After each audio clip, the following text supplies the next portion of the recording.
Saudara dan saudari terkasih, Injil kita pada hari ini diambil dari Injil Lukas bab 9 ayat 51 sampai 56. Ketika hampir genap waktunya diangkat ke surga, Yesus mengarahkan pandangannya untuk pergi ke Yerusalem. Diutusnya beberapa utusan mendahului dia. Mereka itu pergi lalu masuk sebuah desa orang Samaria untuk mempersiapkan segala sesuatu baginya. Tetapi orang-orang Samaria di situ tidak mau menerima dia karena perjalanannya menuju Yerusalem. Ketika dua muridnya itu Yakobus dan Yohanes melihat hal itu, mereka berkata, "Tuhan, bolehkah kami menurunkan api dari langit untuk membinasakan mereka?" Tetapi Yesus berpaling dan menegur mereka, "Kalian tidak tahu apa yang kalian inginkan. Anak manusia datang bukan untuk membinasakan orang, melainkan untuk menyelamatkannya." Lalu mereka pergi ke desa lain. Demikianlah sabda Tuhan, terpujilah Kristus.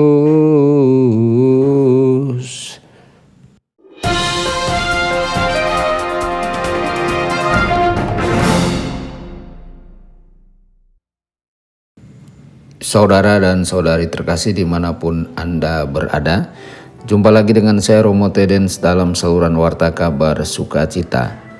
Semoga Anda semua dimanapun berada senantiasa dalam keadaan sehat dan bahagia. Melalui doa intim dengan Bapanya, Yesus sampai pada pemahaman yang jelas tentang kehendak Bapa. Begitu Yesus mengetahui kehendak Bapanya, tidak ada keraguan sedikit pun di dalam diri Yesus. Tekadnya yang teguh tidak muncul dari ketertarikan pribadi terhadap apa yang terbentang di depan. Yesus sama sekali tidak tertipu dengan penderitaan luar biasa yang menantinya di Yerusalem. Namun tekadnya tak tergoyahkan. Dalam tulisannya, Santa Teresia dari Avila berbicara tentang pentingnya memiliki tekad yang teguh untuk tidak pernah berhenti berdoa. Saudara-saudari, seberapa tekad kita untuk menjadi orang suci? Seberapa tekad kita untuk memenuhi kehendak Tuhan dalam kehidupan kita apapun yang terjadi?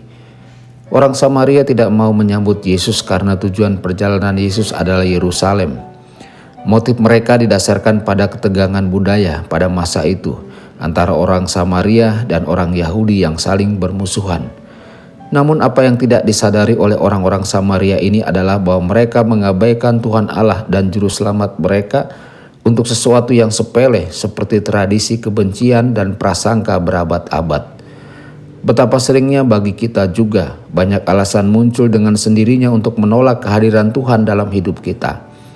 Langkah Yesus menunjuk ke arah Yerusalem, dan Yerusalem adalah tempat salib. Kita dengan mudah menemukan alasan untuk menolak undangan Tuhan kita karena undangan itu membawa kita dekat dengan salib dengan tidak nyaman. Kita lupa bahwa Yerusalem yang Yesus undang juga bisa menjadi sumber kepenuhan hidup bagi kita. Saudara-saudari, Yakobus dan Yohanes bersama dengan para rasul lainnya masih belum datang untuk melihat segala sesuatu sebagaimana Tuhan melihatnya. Mereka gagal memahami bahwa Tuhan tidak bekerja di dalam hati manusia atau di dunia pada umumnya dengan paksaan. Satu-satunya kekuatan yang Tuhan gunakan adalah cinta. Orang Samaria tidak boleh bertobat melalui unjuk kekuatan yang kejam. Sesungguhnya Yesus tahu bahwa cara untuk mengubah hati mereka justru terletak dengan melanjutkan jalan menuju penebusan mereka sampai pada titik meminum piala yang menjadi miliknya untuk diminum. Saudara-saudari, marilah kita bergabung dengan Tuhan kita di jalannya menuju Yerusalem. Dan mungkin alih-alih berfokus pada sikap orang-orang di sekitar kita, perkenankan Tuhan mengubah hati kita dan mengajar kita untuk mencintai seperti yang Ia lakukan. Tuhan Yesus memberkati dan menyertai Anda semua. Sabda Allah adalah kebenaran. Sabda Allah adalah kehidupan. Mari kita mencintainya, mari kita menghayatinya. Ya Tuhan yang ku muliakan,